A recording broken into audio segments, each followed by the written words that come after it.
Ahí está. Hola Jonathan, bienvenido. Buenas tardes. Buenas tardes, Sí. licenciada. Hola, buenas tardes. ¿Ven mi pantalla? Ay, gracias, gracias. Sí, porque ahora se me fue todo el cuadrito donde los miro a ustedes, así que ya saben que si quieren platicar, preguntar algo, pueden abrir su audio y así nos vemos un poco mejor. Espérenme. Bien, pues muy buenas tardes, qué gusto saludarlos nuevamente. Para los que no me conocían, porque ya nos comentaron por ahí que hay una compañera nueva, mi nombre es Alejandra Altán, soy licenciada en psicología clínica y con una maestría en se me fue, en psicología clínica y psicoterapia, ¿verdad? Yo les voy a dar la clase de psicopatología, ya esta es nuestra tercera sesión y antes de pasar al tema central, en la última clase y cuando se una Rosa, porque todavía está en el tráfico, les quiero hacer una observación, ¿verdad? En la clase pasada, Rosa me preguntaba, mire, ¿es lo mismo trastorno mental que enfermedad? Y yo le decía que era de acuerdo, el trastorno mental es utilizado más como un término profesional, ¿verdad? Algo que nos sirve para definir cuál es el diagnóstico de una persona y que utilizamos más coloquialmente el término enfermedad.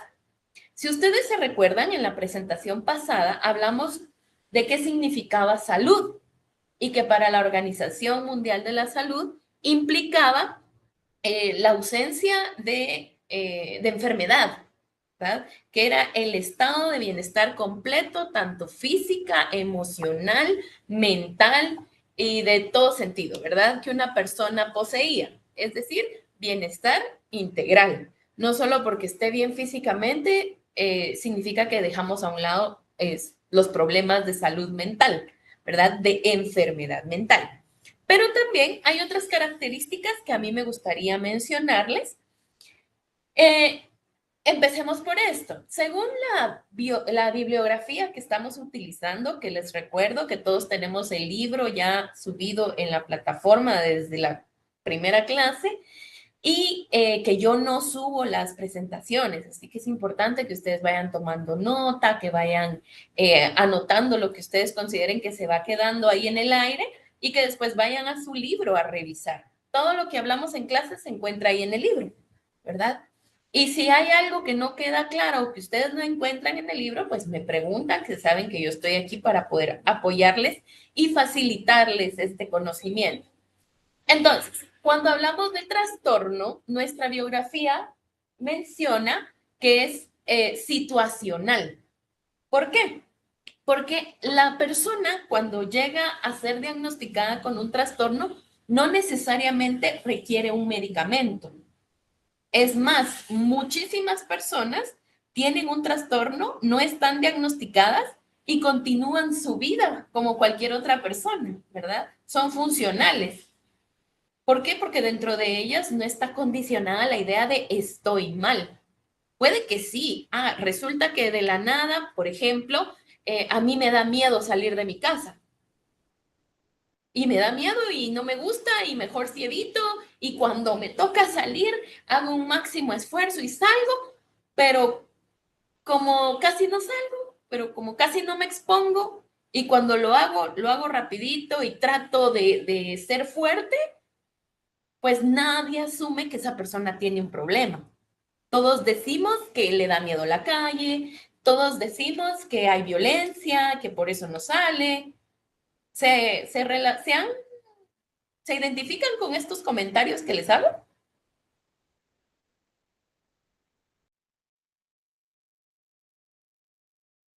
¿Sí se escucha o estoy solita en la clase? Buenas tardes, licenciada. Sí, sí se comprende. Ok, muchas gracias. Respóndanme ustedes, no me dejen sola, aunque sea así, díganme. Bien, entonces cuando hablamos de trastorno es para identificar la condición que está viviendo en ese momento la persona. Hay trastornos que son tratables, ¿verdad? Si la persona reconoce que necesita un tratamiento y se le puede administrar, Es un diagnóstico tratable y o sea, que solo lo va a vivir en cierta etapa de su vida, que va a ir cambiando su nivel de gravedad, su nivel de afección en la persona. También es importante mencionar que hablamos de salud psicológica. Muchas cuestiones que trabajamos en nuestra mente no las catalogamos como una enfermedad. Dentro de todo esto, hablamos de las cuestiones del alma, ¿verdad? Del sentido de la vida, de un propósito o de problemas en relaciones que no necesariamente lo diagnosticamos como un trastorno o decimos que es una enfermedad. Pero si hablamos de salud y si está afectando un área de mi vida, entonces ya no hay salud. ¿Qué decimos normalmente cuando alguien no entra dentro de los parámetros de normalidad? Que está enfermo. Muy bien. Y como tercer punto, el trastorno no siempre es evidente de forma inmediata. Sabemos que hay personas que inclusive sabiendo que se sienten mal, nunca van a considerar que están enfermos. Entonces, si saben que su miedo es salir a la calle, lo van a evitar a toda costa. Entonces, alguien que no vive con ellos no se va a dar cuenta.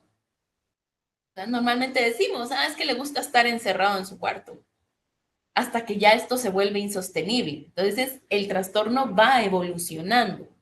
Dice, porque la persona puede seguir funcionando normalmente en su vida cotidiana y la enfermedad mental termina por producir alteraciones en la conducta de las personas que les impiden o dificultan en alto grado su funcionamiento.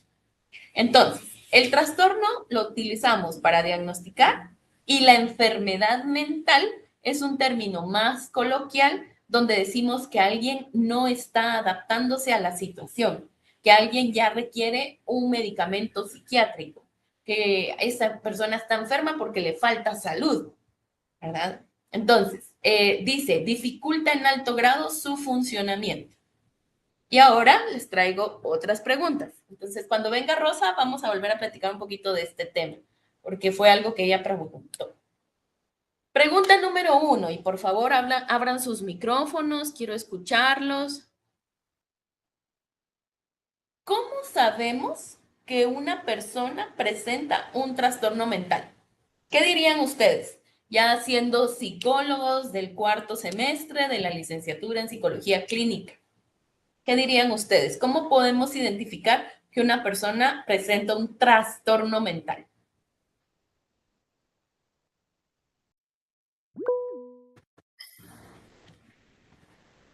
Espérenme. A ver, voy a irme a la plataforma, así los miro. La licenciada, estaba hablando mi compañero. Yo creo que exponga primero su punto. Yo lo hago. Luis, tienes la mano levantada, ¿o quién era la que iba a hablar? Ya los veo. Era yo licenciada, pero Jonathan estaba hablando primero. Ok, Jonathan, te escuchamos.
Ok, Luis, te escuchamos. Así como dijo mi compañero, yo, si fuera a descubrir o darme cuenta de que tiene un trastorno mental, tendría que fijarme primero en su patrón de comportamiento, porque hay veces que las personas ocultan ciertas cosas como no son los trastornos, pero con la forma de hablar que expresan, y la forma en la que se comunican, ya puede darte un indicio bastante claro de qué puede estar sufriendo esta persona y así. Y a mí me ha pasado bastante con algunas personas que he llegado a conocer, porque, por ejemplo, hay gente que conozco que tiene problemas de género, así que no saben de que si son hombres o mujeres. Y varias veces para darme cuenta, me empiezan a hablar sin usar algún tipo de pronombre. No sé si me estoy dando a entender, licenciada. Sí, estás hablando de su identidad sexual. Sí, hay gente que, por ejemplo, así como le dije que me toca hablar con gente que tiene problemas de género, yo para darme cuenta, primero tengo que fijarme en su forma de hablar, porque por lo general la gente que tiene problemas así o utilizan mucho pronombres distintos o no usan pronombres y de ahí uno se da cuenta. Ok, ok, bien. Todo lo que ustedes dijeron, muy bien, perfecto. Pero según lo que platicamos en la clase anterior, para identificar primero, tal vez hablar de trastorno mental nos estamos yendo un poquito más adelante, pero como nosotros somos psicólogos, ya pensamos en trastornos mentales. Pero veámoslo desde lo general. ¿Cómo vemos que una persona no está bien? Escríbanlo en el chat si quieren. Por los signos que podemos ver, porque signos es lo que observamos. Ya en terapia serían los signos, Exactamente. porque es lo que Por las siento. dos cosas. Ajá. Pero pongámoslo sencillo. Suponiendo que hoy no son psicólogos, son personas, son humanos comunes, no están estudiando psicología. Cuando una persona, por ejemplo, después de cierto tiempo, deja de salir, se aísla, habla de cosas tal vez sobre muerte, sobre tristeza, deja de hacer lo que socialmente se espera, deja de encajar dentro de la dinámica,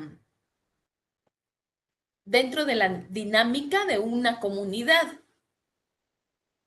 Y trastorno mental es cuando ya su comportamiento le provoca una dificultad para funcionar. Entonces, si vemos que alguien del trabajo de la nada empieza a pedir más permisos, de la nada vemos que ya no almuerza en el equipo, se empieza a notar su semblante más triste o quizá más apagado, como decimos, ¿verdad? Deja de convivir, deja de hablar, deja de entregar sus productos, sus tareas del trabajo, empieza a llegar tarde, vemos un descuido en su aspecto personal. La mayoría decimos algo le está pasando, ¿verdad? Y como mencionan ustedes, decimos algo pasa. No necesariamente un trastorno, pero si decimos algo pasa. Pregunta número 2. ¿Será que toda conducta extraña significa enfermedad? Pregunto. Escribamos en el chat, sí, no, ¿por qué? ¿Toda conducta extraña significa enfermedad?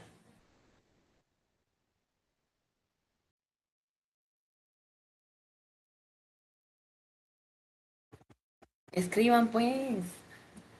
Recuérdense que aquí no los vamos a juzgar si se equivocan. Estamos aprendiendo.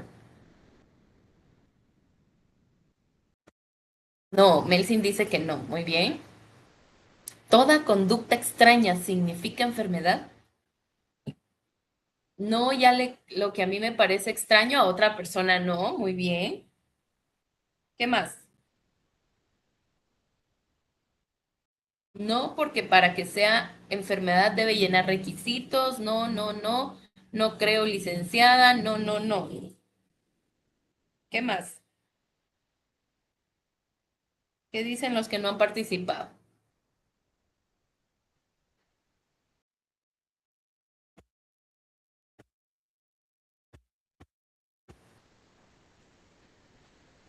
Si yo veo a alguien, no siempre, en algunas ocasiones nuestro cuerpo expresa de manera distinta, se expresa de manera distinta a diferencia de otras personas. Muy bien, efectivamente, no. No podemos ir, y nos pasa muy seguidos y atentos con eso. Como vamos a estar empapados de mucha enfermedad, de mucho trastorno, de mucha información, a veces llegamos a cometer este error, ¿verdad? De que asumimos que porque una persona ya presenta uno o dos rasgos de lo que yo acabo de estudiar, deberías ir al psicólogo. Estás mal, ¿verdad? Estás enfermo. Y atentos. Si yo veo, por ejemplo, a una persona que se sienta en cuclillas, es decir, agachado, y tiene un plato de comida en el suelo y se pone a comer del suelo con sus manos, ¿ustedes qué dirían? ¿Está enfermo? ¿Está mal? Es una conducta que no acostumbramos, pero ¿qué dirían ustedes de una persona que presenta esto? Que estamos observando que está haciendo esto.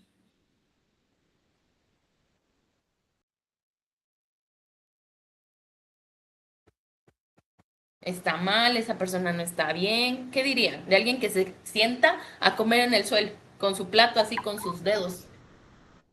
Licenciada, yo lo vería como tal vez como algo que ya venía, una tradición o algo, porque así comen en Corea. Entonces, Efectivamente, muy bien, Ale. Efectivamente, recuérdense que lo que mencionaron ustedes, lo que para mí puede ser extraño, para esa persona puede ser cultural, religión, puede ser un rasgo de personalidad, pueden ser situaciones tradicionales, costumbres, cosas que yo no estoy consciente de esa persona, pero que para él puede ser muy común. Jonathan menciona algo y lo voy a leer. Depende de las circunstancias y el contexto, pero en sí no existe un comportamiento universal. Lo que es extraño para mí puede que sea que para otra persona no. Yajaira dice, para nosotros que no lo practicamos puede parecer malo, pero para personas es lo más común porque ya está adaptado a ello. Efectivamente, en toda Asia comen en el suelo, eso incluye África, por ejemplo, también comen en el suelo y dentro de ellos están los hindúes. Los hindúes, ¿ustedes han visto esos TikToks de los cuando están cocinando los hindúes y que se sientan a comer ahí en el suelo con su pan no me acuerdo, su pan pita, ¿verdad? Y agarran así la comida. Y nosotros los guatemaltecos, ¿qué decimos? No, ¿verdad? Llevámoslo a la mesa con mi tenedor, no voy a comer mucha tortilla. Melvin, ¿te escuchamos?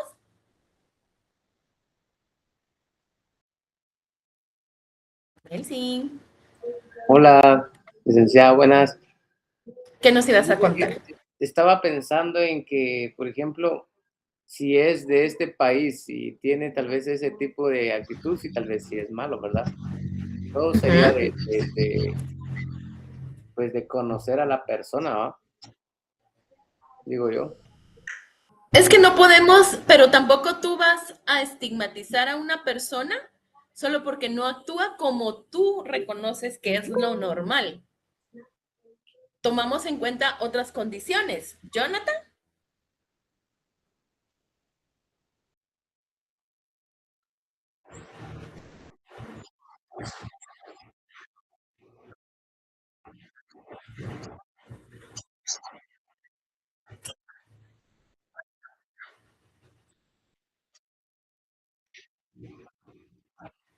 pero, ajá,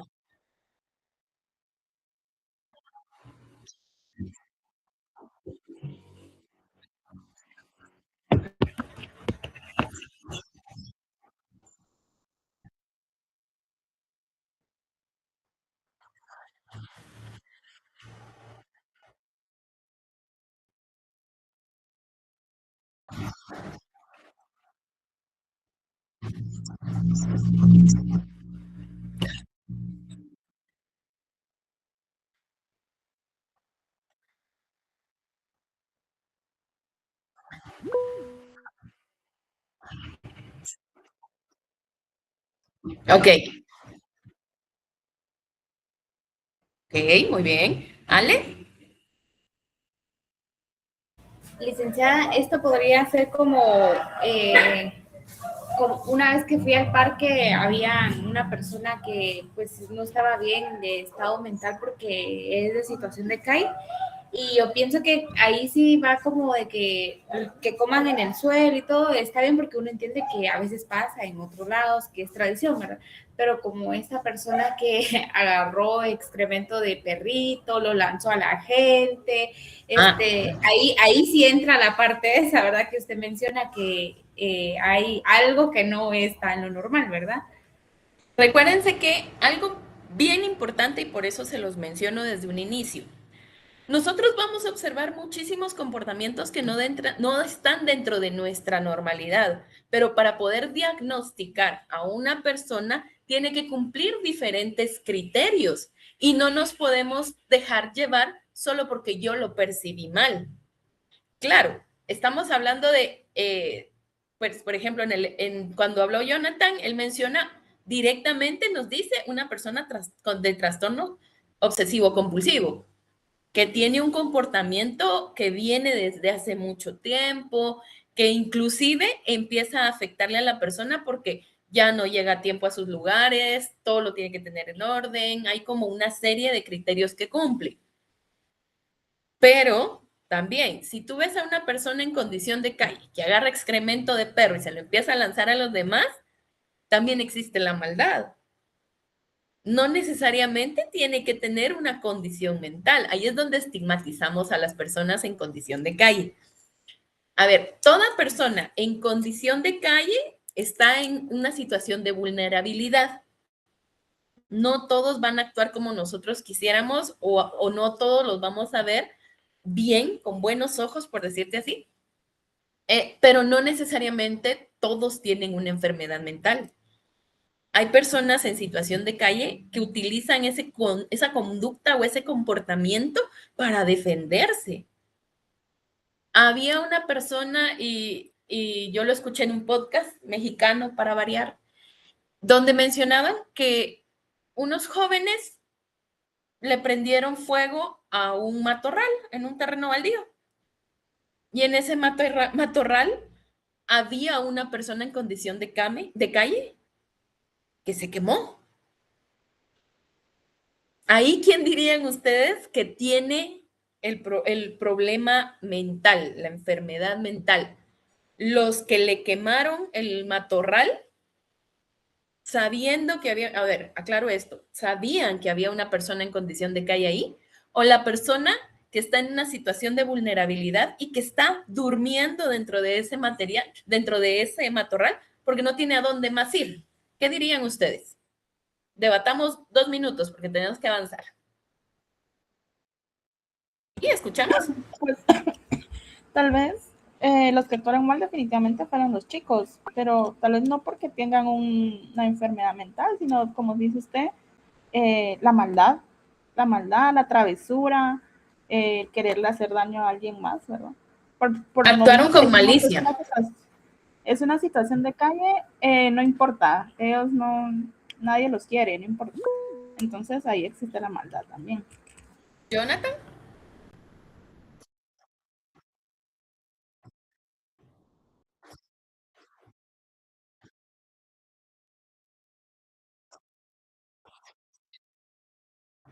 Uh-huh.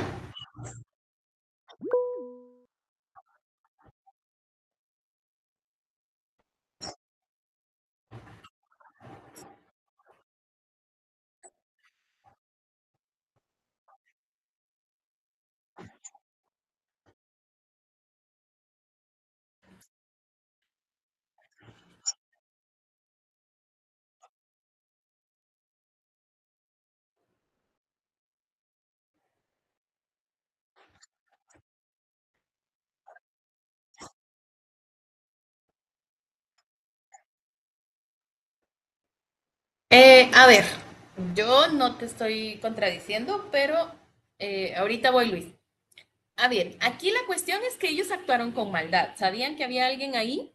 Y no podemos definir, y atentos con eso, yo no les estoy diciendo, miren, diagnostiquen a esos patojos, ¿verdad? Solo evaluemos sus acciones.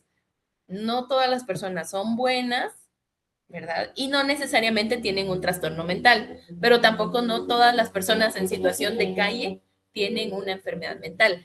A lo que vamos es cuando sale de la normalidad. A esta persona que lanzó excremento de perro, primero lo tendríamos que evaluar, hacer todo un examen mental, determinar sus condiciones generales. A veces solo necesitan, fíjense, hay gente que solo necesita ser tratada con respeto, que les regresen su dignidad para ellos volver a tener estabilidad mental. Y claro, hay muchas otras que requieren medicamento. Luis, ¿te escuchamos? Licenciada, con lo que han dicho todos, yo puedo decir que, por ejemplo, es difícil decir que, por ejemplo, definir si tienen problemas mentales o si estuvo bien o si estuvo mal, porque claramente estuvo mal, pero hay un problema en este caso y es que falta mucha información para saber si fue inconsciente o consciente el acto de maldad, porque aunque me digan que es rebeldía, aunque me digan que fue planeado, no se sabe porque no hay información de ello. Pero si yo fuera a atribuirlo, por ejemplo, si fuese un caso así consciente, lo atribuiría más como un Es tipo que de ellos tenían, masoquismo. a ver, Es ellos que, tenían a ver, conciencia que licenciada, había alguien ahí. es que Sabían que en sí, algún... o sea, Sí, yo ellos no pueden estoy tener, diciendo... licenciada, pero escuche, es que ellos pueden tener conciencia que hay una persona ahí, pero la otra cosa es que ellos tengan la conciencia del daño que puede causarle a la otra persona. No sé si me doy a entender. Ellos Sí, saben, ellos es tenían conciencia, como, ¿cómo créeme. decirlo? Es como las personas que se suicidan. Ellos son conscientes del entorno en el que están, pero ellos no saben el daño que pueden causar con el acto que pueden llegar a ocasionar. Es eso, parecido a lo que quiere decir. Ok, sí, te entiendo perfectamente.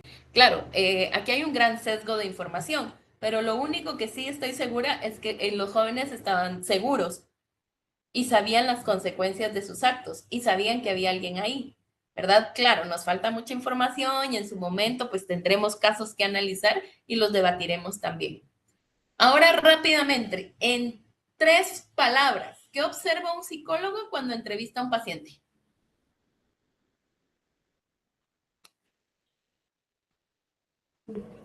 Gestos, ¿Cómo? gestos. Gestos, ajá, ¿qué más? Bueno, podríamos decirlo mejor comunicación no verbal, porque hay varios ahí. Muy bien, alguien escribió comportamiento físico, cómo se expresa. Muy bien, excelente, vamos bastante bien. Continuemos con nuestra presentación. Antes de continuar, quiero que tomemos en cuenta cuáles son los principales campos de la psicología en la educación y en la investigación. Vamos a hacer rápidamente esto porque tenemos que avanzar en el tema. La psicología del desarrollo estudia el desarrollo del niño, juventud, edad adulta y ancianidad. Es decir, tenemos que conocer inclusive el, desde la anatomía, biología e inclusive todo lo que implica el desarrollo evolutivo de una persona para también poder ayudarle a definir cuál es su diagnóstico. Sí. ¿Creen ustedes que estaría bien, y solo quiero un sí y un no, creen ustedes que estaría bien que yo tomara criterios de desarrollo de un niño de 12 años para diagnosticar a una persona adulta de 25? No. No, definitivamente no, ¿verdad? Entonces es importante la psicología del desarrollo porque nos describe todas las características, tanto físicas, comportamentales y mentales de esa persona a la que vamos a estudiar, ¿verdad? A la que vamos a acompañar en su proceso. La psicología experimental tiene 2 vertientes, la humana y la animal. Estudia todos aquellos fenómenos que pueden ser especialmente experimentables, como la percepción, aprendizaje o el pensamiento. En la psicología experimental animal, el estudio se ha centrado fundamentalmente en los procesos de aprendizaje.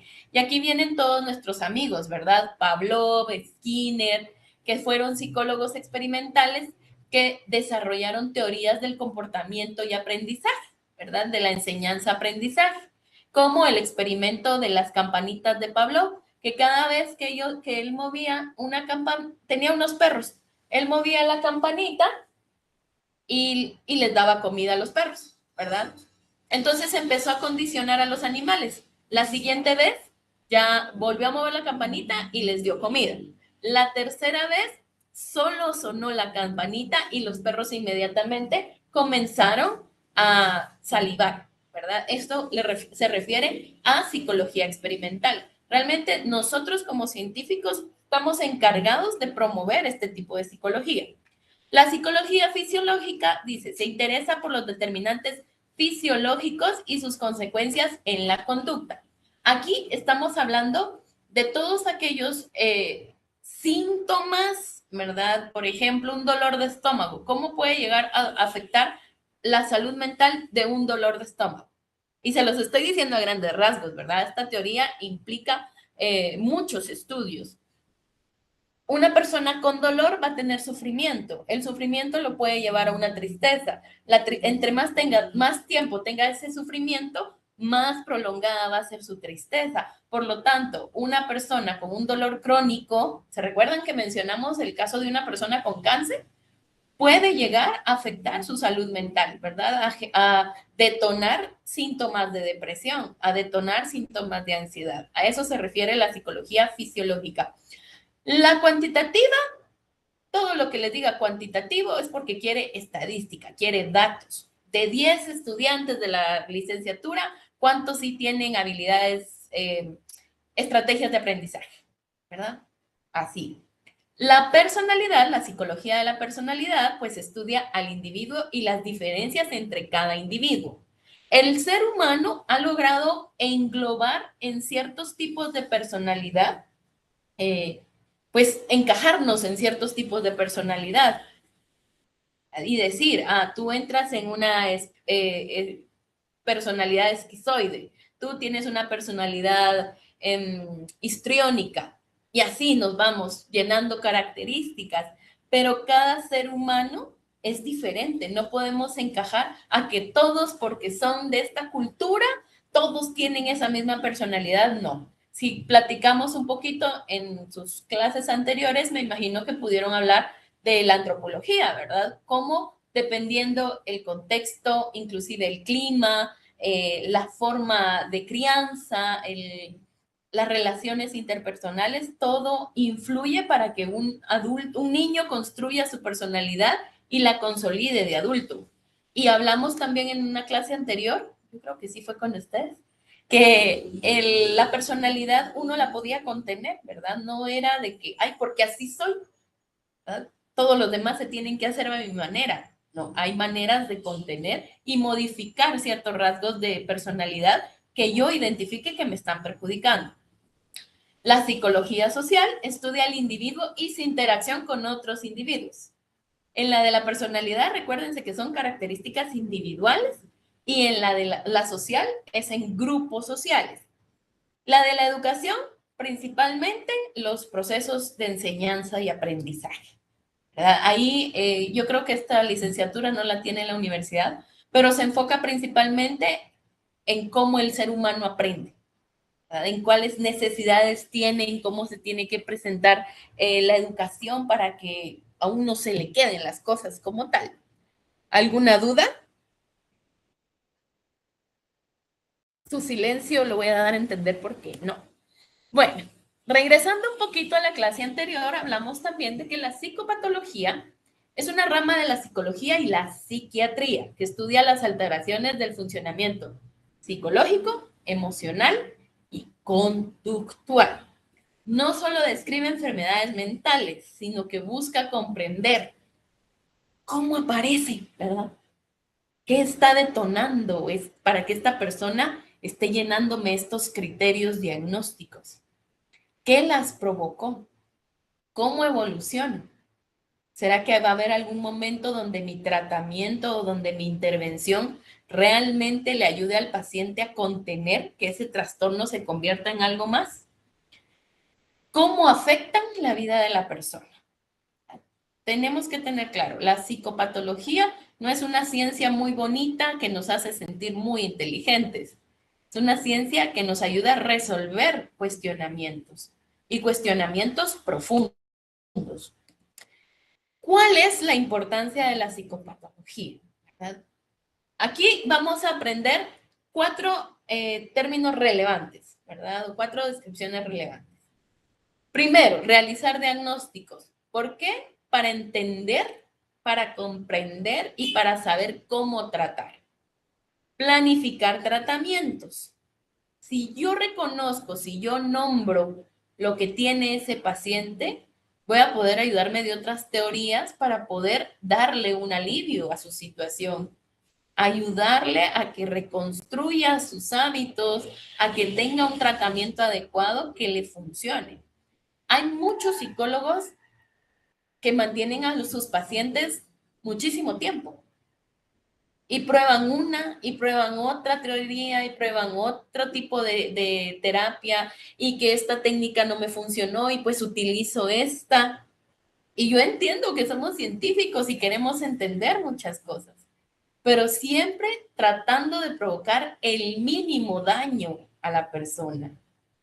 Por eso hay que ir evaluando cómo se ha sentido con el tratamiento, cree que le está funcionando, usted siente que hay algún cambio en su historia. Muchas veces nos da miedo preguntar eso, ¿verdad? Porque sabemos que si nos dicen que no, ay, entonces estoy fallando yo como psicóloga, no lo estoy haciendo bien. No es tan así, no es tan así. Alguien nos habla por acá. Sí, licenciada, me viene a la mente lo que usted está hablando ahora, pero también en la clase de ética justamente nos hablaron de eso, ¿verdad? Que también influye mucho también la humildad que debemos tener, que si no podemos solucionar ese caso, pues referirle a alguien con más experiencia o que esté especializado en esa área de la persona, ¿verdad? Pero eso me viene a la mente. Efectivamente, la idea de la carrera universitaria es ir entrelazando los cursos. Miren, más que tener humildad, yo diría tener profesionalismo y ser objetivos. Un profesional que conoce muy bien su trabajo, que reconoce dónde son sus debilidades, no se va a meter a atender a cualquier persona solo porque necesita el dinero, que pasa muy frecuentemente. Si yo soy objetivo, si yo sé que mi fuente de ingresos es mi clínica y que yo solo manejo la terapia cognitivo-conductual, si llega alguien con una situación con enfoque psicoanalítico, algo de sexualidad, por ejemplo, puede que la terapia cognitivo-conductual me vaya a ayudar en algunos aspectos, pero esa persona requiere un profesional que desde el psicoanálisis trabaje su inconsciencia. Entonces, si yo reconozco que mi fuerte no es el psicoanálisis, pero yo lo quiero seguir teniendo ahí porque me está dando dinero, ahí habla mucho de nosotros. Hay que tener bien clara esa parte. Gracias, Melsin. Prevenir complicaciones. Esto es esencial, ustedes. Si tenemos a un paciente, y les voy a contar rápidamente una experiencia. Hace como 2 meses, a mí me pidieron un certificado de salud mental. Para hacer un certificado de salud mental, primero nosotros tenemos que conocer al paciente, ¿verdad? Y este paciente que se acercó a mí, no quería ni siquiera que lo entrevistara, que no me acercara a él. Y yo, mira, pero es que no funciona así, tenemos que tener al menos una entrevista. Yo necesito que tú me apoyes con una entrevista. Miren, al final las cansadas se logró. Claro, lo hicimos de forma virtual y eso también hay muchos sesgos porque ni siquiera quería encender la cámara, solo me quería hablar y yo, uy, enciéndela un poco. Bueno, logramos la entrevista, le apliqué 2 pruebas y ya haciendo todo el análisis, esta persona resultó que tenía un trastorno depresivo mayor, ¿verdad? Llenaba perfectamente todos los criterios, le hice ya ahí su diagnóstico, le propuse sus recomendaciones y le dije, o sea, no es solo de entregar el certificado y ahí que mueran. cuando uno hace un plan así, una intervención así, no podemos dejar al paciente en el aire, porque eso implica que yo le dije o le entregué su documento y hay que mire él si lo lee o no. Pero ahí responsablemente uno tiene que decir, te voy a explicar en qué consiste esto y tenemos que tratar de no afectar más allá a esa persona. Entonces yo le explicaba, mira, lo que sucede es que tú estás presentando estos síntomas y por el tiempo en que han venido afectándote ya se convirtieron en trastorno depresivo mayor. Entonces, no es una condena de muerte, no es algo por lo que tú tengas que asumir que estás mal, sino que ahora conociendo lo que tienes, puedes tomar decisiones para empezar a mejorar, le decía yo. Y te voy a decir, hay un riesgo de que si tú das esto por hecho y no te atiendes, se vaya a convertir en una distimia, ¿verdad? Ya lo veremos. La distimia ya es cuando hay una resistencia al cambio, pero eterna. Ya no hay tratamiento. La distimia solo se mantiene. Y el tratamiento es complejo, pero no quiere decir tampoco una condena de muerte. Bueno, y le dije, mira, tú tienes riesgo de desarrollar una distimia. Es decir, que la depresión se haga tan parte de tu vida que tú simplemente dejes de sentir, ¿verdad? Y me refiero a sentir placer por las cosas, a dejar de sentir un propósito en tu vida. Y le explicaba. Y le dije, mira, yo te puedo dar tu tratamiento, te puedo referir a un psiquiatra, este es un acompañamiento, ¿verdad? Paralelo, tú vas al psiquiatra, él determina si te van a dar medicinas o no, que de seguro sí te van a dar, y aunado a eso, vas a terapia psicológica, porque necesitamos hablar de la raíz del problema, no solo medicarte. Sí, hay un cambio en tu neurobiología, ¿verdad? En tus neuronas, en tus hormonas, y necesitamos que eso se estabilice, pero también hay que hablar del problema. Y él, sí, lo voy a hacer, sí. Ok, bueno. Una semana, ¿cómo estás? ¿Cómo te ha ido? ¿Ya decidiste? ¿Vas a tomar el tratamiento? ¿Qué has pensado? Ah, todo bien. No dije más. Siguiente semana, hola, te saluda Alejandra, ¿cómo te ha ido? ¿Qué tal te has sentido? Ah, bien, gracias, ya estoy pensando. Tercer semana, porque yo hago eso, doy 3 seguimientos. Si al cuarto seguimiento yo no veo interés en las personas, también es cansado para ellos que uno les siga insistiendo, ¿verdad? Entonces, dejo ya una semana sin darle seguimiento. A la siguiente semana, que para esto ya irían 5 semanas, yo le pregunté, ¿cómo estás? Pues sigo mal, pero me mandaron al IX y ahí me está atendiendo una psicóloga.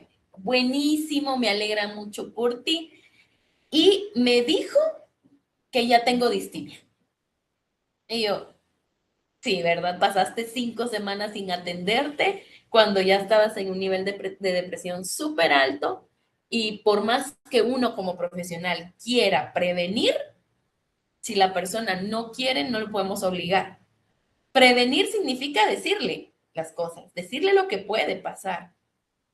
Yo no puedo ir a su casa y decirle, mira, no, levántate, anda, bañate y venite conmigo. No. Prevenir es explicarle detalladamente, mantener un seguimiento. Habrán personas que nos escuchen y digan, sí, no, yo no quiero llegar a eso. Yo quiero atenderme. Y habrán muchas otras que ya eso es parte de la frustración que nos va a tocar vivir también, que nos dirán que no. Y mejorar la calidad de vida de la persona. Hay muchas personas que solo se quedan con su diagnóstico y ya lo ven, como les decía, como una condena, no de vida, de muerte. Y lo dice, ay Dios, ya esto no se me va a quitar, entonces todo el mundo tiene que entender que yo soy así. Y porque soy así. Y no, ¿verdad? Sigues con tu sufrimiento, sigues con tu malestar, sigues con tu disfunción en la vida cotidiana. ¿Qué áreas estudia la psicopatología?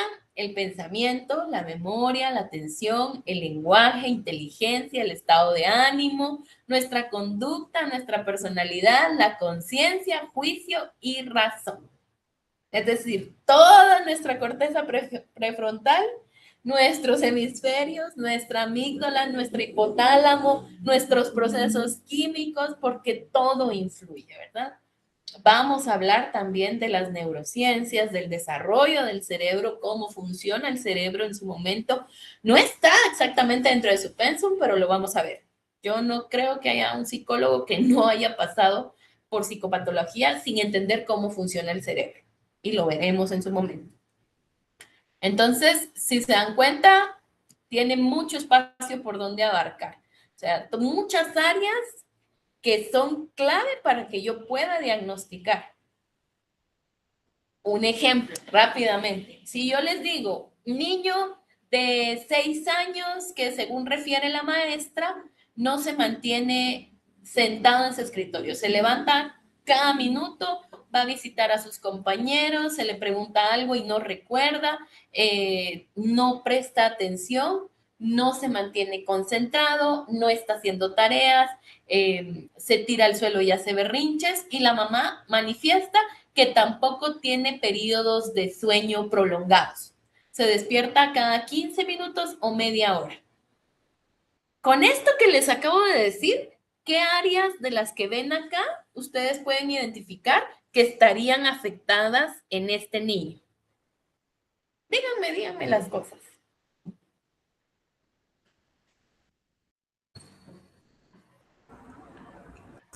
La conducta, la atención, el lenguaje. ¿Por qué el lenguaje?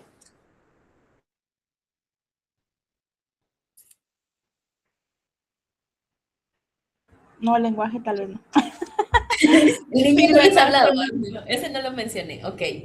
Pero sí conducta, atención, memoria, Personalidad. personalidad. Yo creo que personalidad todavía no, porque es un niño que la está construyendo todavía. Conducta sí porque dice que se para en la clase, pero no dicen que es un niño que quiera llamar la atención, que es un niño que se pase gritando toda la clase. Solo es un niño que es muy inquieto, que no presta atención, que no se recuerda de nada y que no está durmiendo. ¿Podría ser la percepción, licenciada? ¿La qué? La percepción. La percepción podría ser. Efectivamente, si se dan cuenta, entonces yo tengo que identificar, ok, está afectada la percepción, la memoria, la atención, el comportamiento. El niño no tiene conciencia que no está durmiendo bien. Ah, bueno, puede ser conciencia también. Entonces yo ya vengo y empiezo a evaluar todas las áreas. Y resulta que de las 5 áreas que evalué, de las que identifiqué y se evaluaron, todas me llevan a los criterios de un niño con déficit de atención e hiperactividad. Y así es como llegamos a un diagnóstico. No viendo desde, ay, qué trastorno le queda mejor, ¿verdad? ¿Con cuál me siento yo cómoda que le quede a ese niño? No. Primero identificamos las áreas de deterioro y partimos de ahí para identificar qué criterios está llenando. Si yo les digo, es una persona que, como mencionó el ejemplo Ale, decía, está en la calle, está en situación de calle y agarra excremento de perro y se lo empieza a tirar a la gente y empieza a hablar solo y aparte de eso está presentando alucinaciones. ¿Qué área creerían que estamos trabajando ahí o que está en deterioro? Juicio y razón. Excelente. El juicio, su razón, incluso su conciencia. Porque el juicio, una persona con juicio, con razonamiento, no agarra excremento y lo tira solo así, ¿verdad?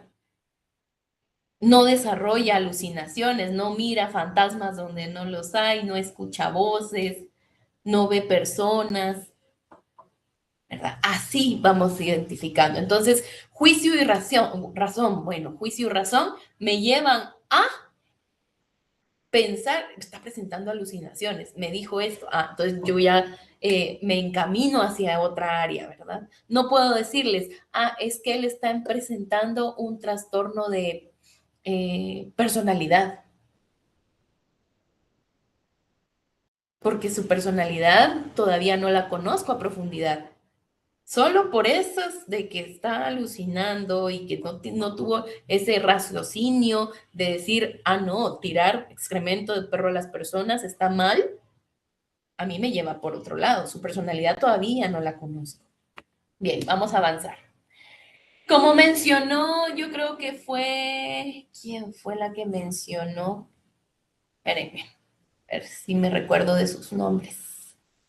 ¿Quién fue la que mencionó? Fue Luisa Fernanda mencionaba cuáles eran los síntomas, ¿verdad? O los signos, creo que fue lo que ya nos mencionó. Bueno, los síntomas son experiencias internas que solo puede describir el paciente. El psicólogo no puede observarlos directamente, necesita que la persona los comunique. ¿Cuáles son las características de un síntoma? Son subjetivos, ¿verdad? Porque no se pueden medir. Yo no lo puedo palpar, yo no lo puedo tocar, yo no puedo decir, trae 10 quetzales de tristeza, ¿verdad? Depende del relato del paciente, de cómo se siente en ese momento.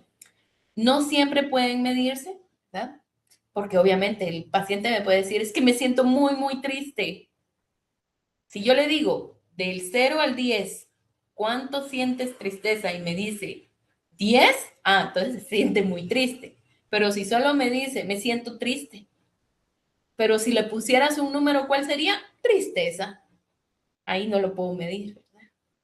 Ejemplos, me siento muy triste, escucho voces, ¿verdad? Ese es un síntoma. Tengo miedo, no puedo dormir, no tengo ganas de vivir, me siento vacío. Son cosas que el paciente está expresando porque así lo ve él. Y hay que estar muy atentos. Todos los síntomas hay que irlos anotando. Los signos son todas aquellas manifestaciones objetivas. ¿Qué quiere decir? Que yo puedo observar o medir, que el profesional puede observar o medir. No dependen del relato del paciente. Características son objetivos, son observables y pueden registrarse clínicamente. Por ejemplo, llanto constante, temblor, sudoración, descuido personal, habla lenta, movimientos repetitivos, agitación psicomotora, pérdida importante de peso. Todo lo podemos ver. El temblor, ¿verdad? Alguien llega así. Descuido personal, aquella gente que los vemos toda la semana y les cuento una experiencia personal. Yo no vivo con mi abuelita, ¿verdad? Ella vive con una de sus hijas. Mi abuelita está diagnosticada con Alzheimer. Entonces a ella ya se le olvidan las cosas. Y obviamente esto trae una serie de deterioros. Y como yo no vivo con mi abuelita, pues yo nunca la vi, ¿no? O sea, la veía muy poco. Y ya cuando tuve la oportunidad de convivir con ella en un viaje, fue que le pregunté a mi tía, ¿verdad? Porque mi abuelita ni diagnóstico tenía. Y le decía, mira, ¿en qué momento te diste cuenta tú que mi abuelita ya no estaba actuando como normalmente lo hacía? En el momento, me dice mi tía, sí, ya, mi tía toda su vida ha vivido con ella.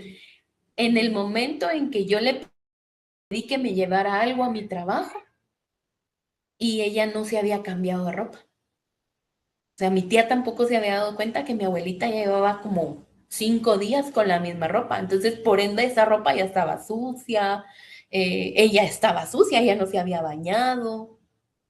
Y sí podía hacer ciertas cosas, o sea, funcional era, porque sí le llevó lo que quería a mi tía. Pero habían otros aspectos que le empezaron a causar más curiosidad.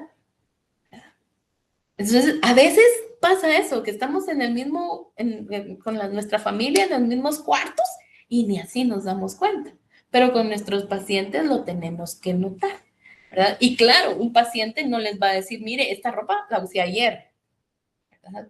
Pero nosotros sí podemos ser observadores con eso. inclusive con sus zapatos, la forma en que se corta el cabello, si se maquilla, no se maquilla, la forma en que se coloca cuando está hablando con nosotros. Y para eso les traigo el siguiente ejercicio, pero creo que todavía nos falta algo. Ah, no, ya. Muy bien. Ahora, por favor, saquen papel o lápiz o busquen ahí algo donde escribir en su computadora, porque este ejercicio me lo tienen que mandar. Por favor, ahí les voy a abrir el espacio. Nos vamos a ir a... Espérenme. Vamos a observar la siguiente entrevista y vamos a enumerar cuáles son los síntomas y signos que nos presenta este video, ¿verdad? Esta es una entrevista psicológica.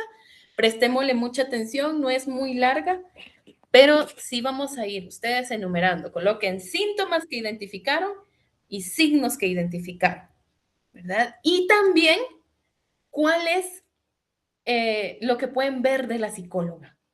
Todo lo que puedan observar de esa psicóloga, ¿sí? Muy bien, ¿estamos listos? ¿Sí? ¿No? Díganme, pues. Ah, sí, excelente, gracias, chicas. Muy bien, empecemos, pues. Me avisan si se escucha.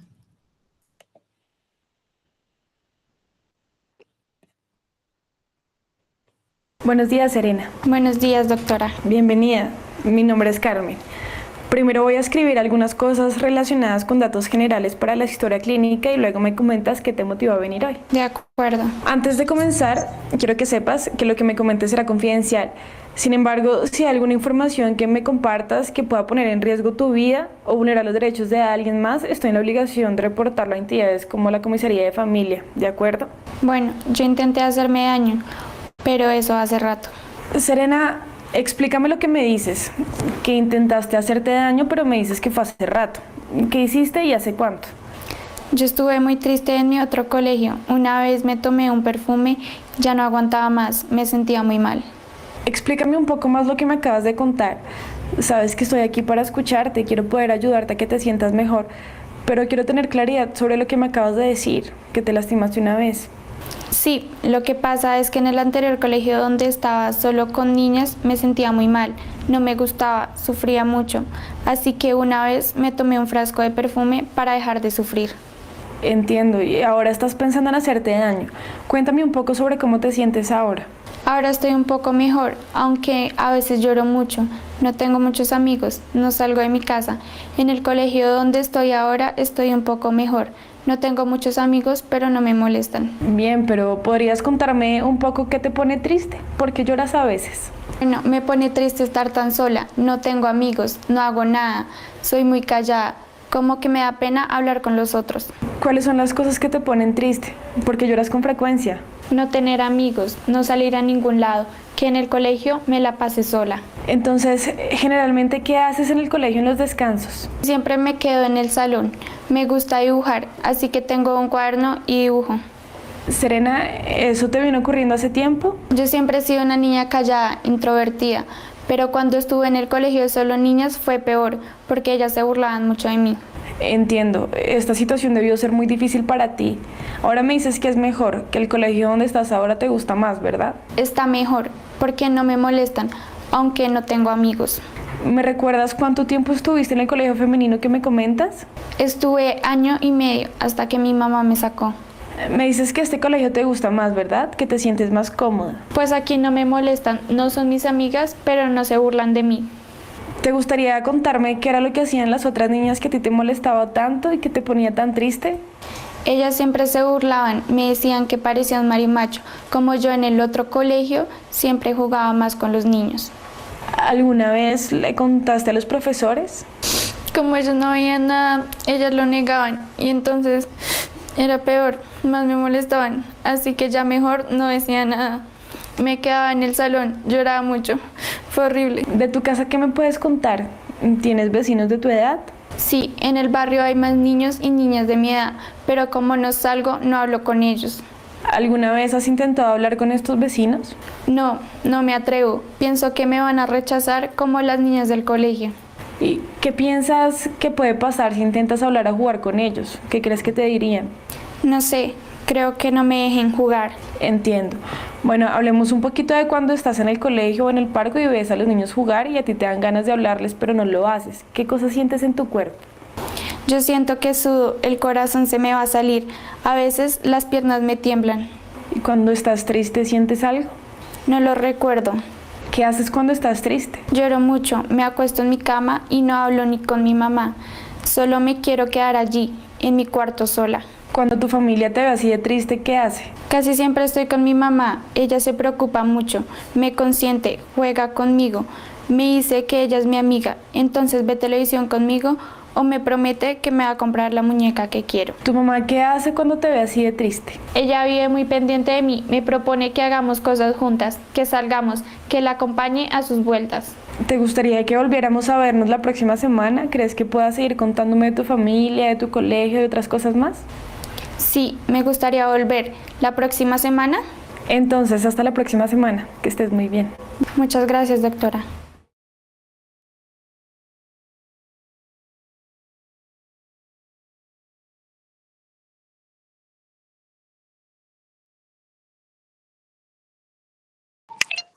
Licenciada, perdone, Hola, dime. que yo anoté de todo, pero ¿qué era específicamente lo que teníamos que anotar? Perdone. Los síntomas y signos de la paciente, Ah, ok. Ajá. ¿cómo veían ustedes a la psicóloga? Ah, ok, ok, gracias. O sea, básicamente son 3 columnas: signos, síntomas y la postura de la psicóloga. ¿Algún valiente que nos quiera compartir su documento, ¿Qué les pareció el video? Primero, eso. ¿Puedo? Licenciada, Claro. muchas gracias. Fíjese de que, ¿qué me pareció? Pues empecé a ver a la niña y veía mucho a los lados, no veía fijamente. Y siempre que comentaba cosas, siempre hacía también, cerraba los ojos, como que tenía las manos así como muy entrecruzaditos, no una postura así de tranquilidad, como que le causaba nervios eso. Y me enfoqué más en la chica que en la terapeuta. Perdón. Eso pasa, eso pasa. Y ahora algunos síntomas, pues vi ella decía que repetía constantemente tristeza y también pues lloró delante de la terapeuta, sino que no solamente lloraba, sino que también ahí pude ver que estaba llorando delante de ella. Gracias, Melsin. Vamos a hablar ahorita sobre los síntomas, es decir, lo que la paciente expresó durante la consulta, durante esa mini entrevista. Jonathan, menciónanos unos 3, Jonathan.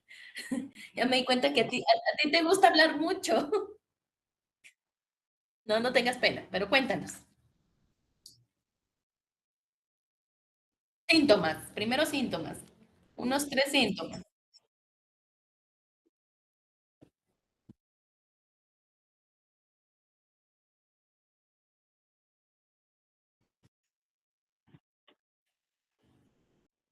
Ok, signos. Sí.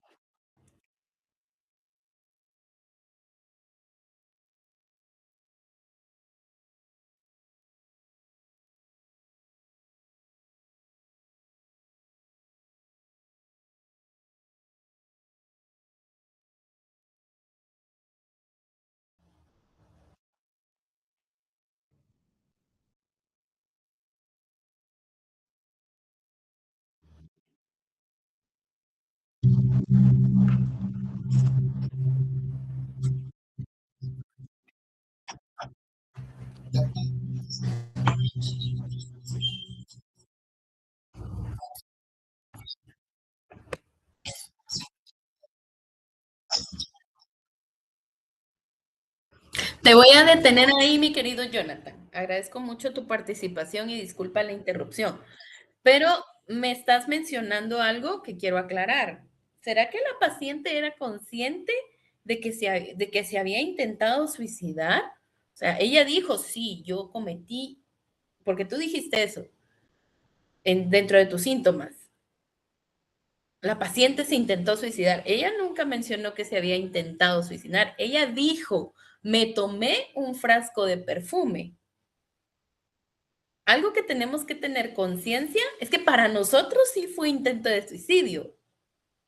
Se quería hacer daño para nosotros como profesionales, pero para la paciente no. La paciente quería terminar con un dolor. La paciente dijo, o sea, me aburrí, me cansé, o sea, quería terminar algo. No necesariamente dijo o estaba consciente que lo que ella hizo fue un intento de suicidio. Entonces no lo puedes ver como un síntoma. La paciente sí dijo, consecuencias. Para ti como profesional sí lo puedes anotar como intento de suicidio. Intento de suicidio a través de la ingesta de perfume.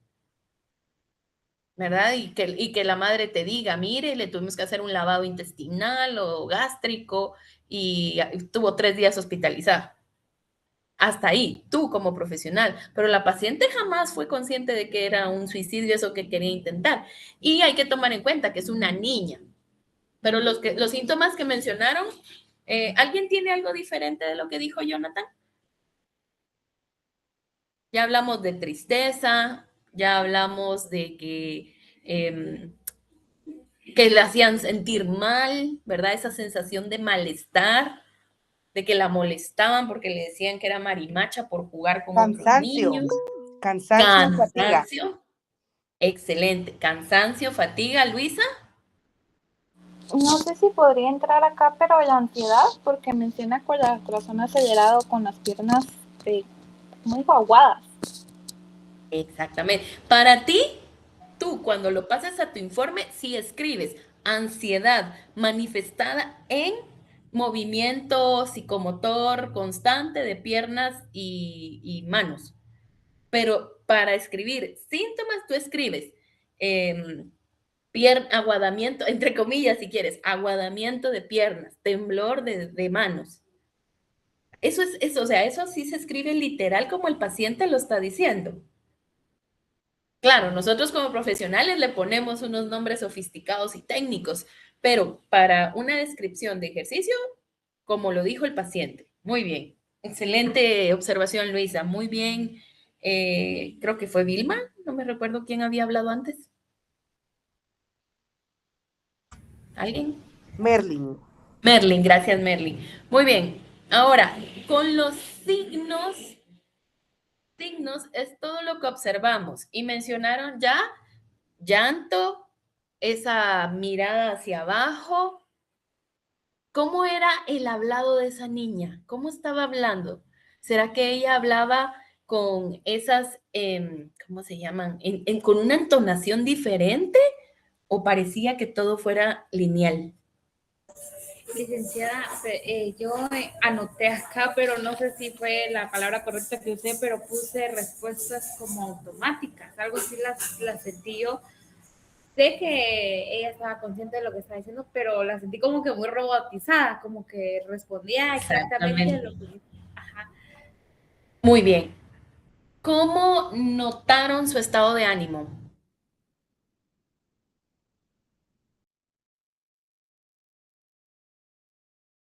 Alegre, plano, Triste. efusivo, triste. Plano. Plano, muy bien. Si se dan cuenta, claro, este ejercicio o esta entrevista que nosotros pudimos ver, ¿quién fue? ¿Quién se fue ustedes? ¿Quién se fue? No doy quién se fue. En la entrevista que pudimos ver es una entrevista, pues, grabada con fines educativos. La niña se aprendió un texto y realmente es muy buena actriz porque yo sí le creí, ¿verdad? Yo le creí todo. Una entrevista psicológica con un niño no va a durar 5 minutos, ¿verdad? No va a durar eso. Y quizá en algunos casos muy excepcionales, pero la niña quería seguir platicando. Muy bien. ¿Qué más pudimos notar? ¿Cómo estaba su ropa? ¿Estaba sucia? ¿Estaba limpia? Yo la vi limpia. ¿Cómo estaba su aspecto? ¿La vieron alineada o desalineada? Alineada se refiere a que estaba peinadita, bañadita, sus uñas cortas. Desalineada es cuando llevan el pelo alborotado, pedazos de comida en la cara. Alineada. Y estamos haciendo este ejercicio con la idea de entender cómo es un síntoma y un signo. Hay que estar atentos a eso. Muchas veces queremos imponer síntomas en los pacientes y nosotros sí podemos preguntar, pero no podemos influir a que el paciente me diga lo que yo quiero escuchar, porque eso es lo que mejor encaja con mi diagnóstico. Y mire, está seguro que se ha sentido bien. Mire, está seguro que ha comido bien. Pero ¿está seguro? ¿Qué comió hoy? No, ¿verdad? Ahí estamos haciendo que el paciente nos diga lo que queremos escuchar. Al paciente hay que dejarle la libertad de hablar lo que él necesite hablar. ¿Vilma? Licenciada, disculpe, entre los síntomas también se puede tomar en cuenta la aceleración del corazón y los pensamientos negativos o los pensamientos de rechazo que la niña tiene. Sí. Sí. Ella, o sea, yo no puedo, a menos que sea cardióloga y que tenga un montón de aparatos Holter para medirle sus latidos, si ella me lo dice, ese es un síntoma, ¿verdad? Esas palpitaciones, ¿verdad? Y si ustedes, por ejemplo, pudieron notar en los signos, llanto, sudoración, movimientos repetitivos, que no los veía a los ojos. Muy bien, están haciendo muy bien este ejercicio. Y ahora, ¿qué pudieron observar de la psicóloga?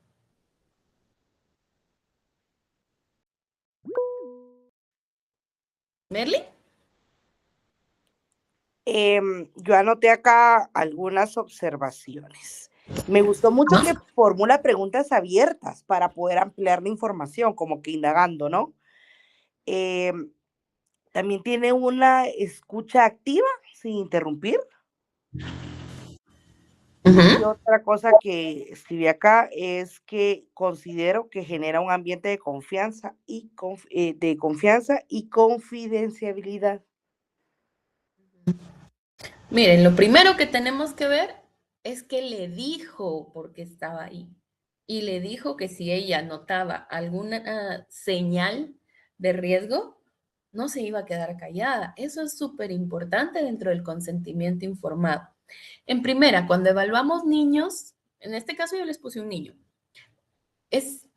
no podemos dejar a un lado que ese niño toda vez tenga 18 años menos un día, o sea, 17 y 364 días, sigue siendo una persona menor de edad. Por lo tanto, tenemos que tener autorización de los papás, ¿verdad? Entonces, ella le dijo, y lo mismo pasa con adultos en este caso, si tu vida está en riesgo, yo tengo que compartir esa información, porque necesitamos una red de apoyo que logre contener a esa persona y mantenerla vigilada. ¿Qué creen que hubiera pasado si esa psicóloga no le dice eso? Y después de escuchar que esa niña ya se intentó lastimar una vez, no le dice a la mamá. ¿Qué pasaría si después esa niña sí se hace daño?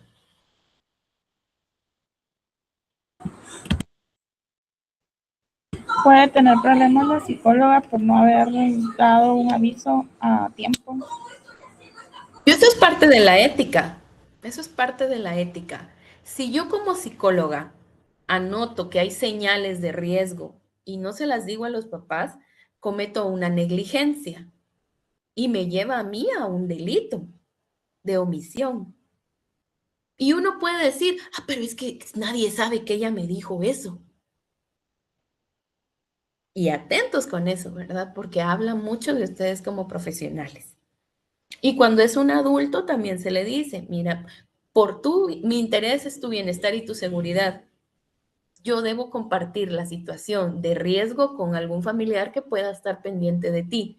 Toda vez ustedes se lo digan a un familiar, Y no quiero que suene así, ¿verdad? Pero ya diluimos responsabilidad, porque ustedes son los profesionales de darle seguimiento, más no de estar acompañándolo toda su vida. Ustedes son, ¿sí? No, porque tú no vas a decir, miren, es que esta persona resulta que la agredieron sexualmente y fíjense que la agredieron con un objeto filoso y entonces eso le generó una tristeza. Tú no vas a ir a evidenciar la intimidad del paciente y por eso le estás tú advirtiendo que vas a decirlo, ¿verdad? Dice que sobre aviso no hay engaño. Tú lo que vas a ir a decirle al familiar es, esta persona está teniendo conductas de riesgo, por lo tanto es importante que lo mantengan vigilado. ¿En qué momento lo vas a arriesgar? ¿En qué momento lo vulneras ahí? Si estás cuidando, en ninguno, estás cuidando su integridad. Ya si te pones con el familiar a discutir lo que le pasa de, es que ustedes lo tratan mal, ¿verdad? No, es que no, eso sí ya es vulnerar la privacidad. Ahí nos metemos en otro gran clavo. Por eso es importante decir estas cosas al inicio de la consulta y que el paciente entienda. Hay que asegurarnos que entienda eso. Y decirle, entonces, como tú me mencionaste durante la consulta esta y esta situación, vamos a pedirle a alguno de tus familiares que pueda acercarse conmigo para poder platicar, porque necesitamos que te mantengan monitoreado, que tú sientas un respaldo y apoyo. Y le dices, no te preocupes, yo no voy a mencionar nada de lo que platicamos en consulta. A mí me interesa que tú estés monitoreado. Con mucho gusto seguimos platicando eso en la siguiente clase, pero voy a avanzar, si no, no me va a dar tiempo y ustedes ya tienen que irse a traer su cafecito para la siguiente. Señales son indicadores tempranos que que sugieren que puede existir un problema psicológico. No constituyen un diagnóstico, pero alertan sobre la necesidad de evaluación. Si yo les digo, miren, una persona que acaba de fallecer su mamá y ahorita está viviendo su etapa de duelo, pero resulta que después de 3 meses esa persona ya no salió de la cama, ya no la volvieron a ver, ya parece que en su casa ya no hay vida. ¿Les dirían ustedes que son señales?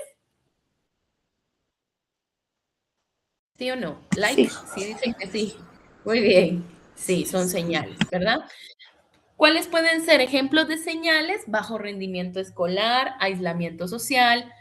Por ejemplo, la niña, ¿verdad? La niña ya estaba en tratamiento, pero si la mamá hubiera empezado a ver que su hija deja de comer, ya no quiere salir, ya no quiere ir a estudiar, empieza a sacar malas calificaciones, son alarmas para decir algo está pasando. Cambios repentinos de personalidad, problemas para dormir, consumo de sustancias, conductas agresivas, descenso del rendimiento laboral. Ahí no sé qué quise decir, ¿verdad? Sí, ¿por qué es importante detectar las señales? Porque permite intervenir antes de que el problema empeore. Recuérdense que nuestro trabajo quizá no va a ser solucionarle la vida a la gente, pero sí evitar el menor daño, prevenir que eso se convierta en algo más serio. Y hablamos de 2 cosas, en la comunicación, en psicopatología, ¿verdad? Y como mencionó una de sus compañeras, la comunicación verbal, que es todo lo que el paciente me dice, y la comunicación no verbal, que es todo lo que yo puedo observar.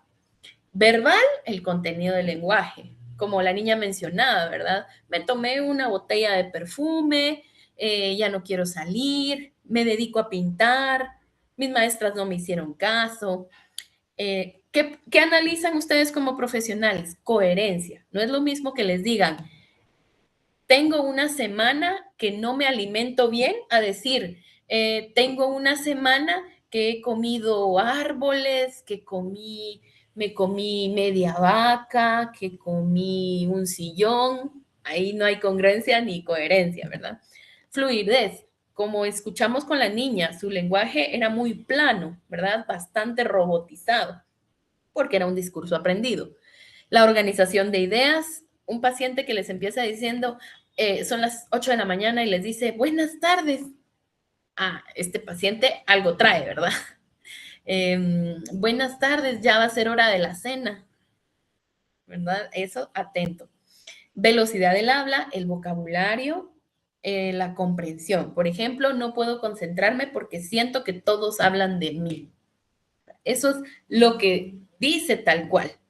Entonces, ahí en ese ejemplo, no puedo concentrarme porque siento que todos hablan de mí, nos está dando la idea que ese paciente carga con algo, ¿verdad? Que se siente culpable o que percibe que el mundo está en su contra. El no verbal, la expresión facial, mirada, postura, gestos, distancia interpersonal, tono de voz, silencios, movimientos corporales. Si ustedes durante consulta observan que un paciente, cuando el momento que tocan el tema papá, ya no quiere hablar y se hace para atrás y se pone de brazos cruzados, me da la impresión de que el tema le molesta. Entonces, se le pregunta, ¿quieres que sigamos hablando de este tema o prefieres que hablemos de otra cosa? Ahí usted, mire, si quiere, pregúnteme. Entonces, ahí estamos ya empezando a romper ese vínculo paciente-terapeuta. Entonces, mejor tener cuidado. Espérenme. Ahí está. Tengo este caso, por favor, tómenle captura de pantalla, trabájenlo y me lo mandan junto con el listado de síntomas, signos y la postura de la terapeuta.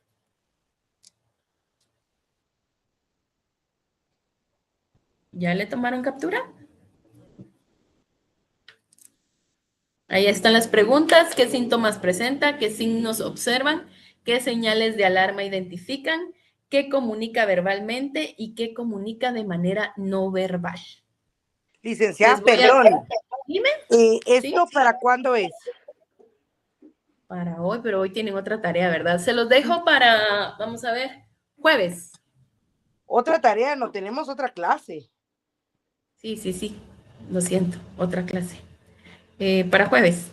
Fíjense. Gracias. Y iba a tomar la tarea de... Me gustaron 2 tareas bastante. Todas estaban muy buenas, pero me gustó mucho la tarea de Anelisa y la de Merlin, que ya se fue. Ah, no, aquí está, Merlin. Que Merlin la hizo en Canva y Anelisa la hizo como en una presentación de PowerPoint. Me encantó cómo hicieron sus tareas. Los demás también lo hicieron muy bien, pero yo no sé qué me pasó y le puse de fecha 29 de junio del 2027. Entonces ya cambié la fecha y es este jueves por si alguno no la ha entregado, porque todavía hay unos que ni me mandaron nada, ¿verdad? Solo como una imagen en blanco. Eso es todo. Perdonen que me pasé 2 minutos. Les agradezco muchísimo su tiempo. Si hay dudas o preguntas, por favor anótenlas y las resolvemos en la siguiente clase. Empiecen a revisar su libro. Ahí está el libro virtual. Ahí está todo lo que necesitan empezar a entender de psicopatología. Estamos tomando temas que están dentro del pensum, pero psicopatología es una clase muy extensa. Tienen que tomarse el tiempo de estudiar durante la semana. ¿Algo más? ¿No? Ojalá se haya entendido todo. Ojalá haya sido una clase de su agrado. Les deseo muchos éxitos en su siguiente clase y cualquier cosa que tengan para servirles. Feliz noche. Feliz noche. Feliz noche. Adiós, chicos. Feliz noche, licenciada. Que descansen. Feliz noche.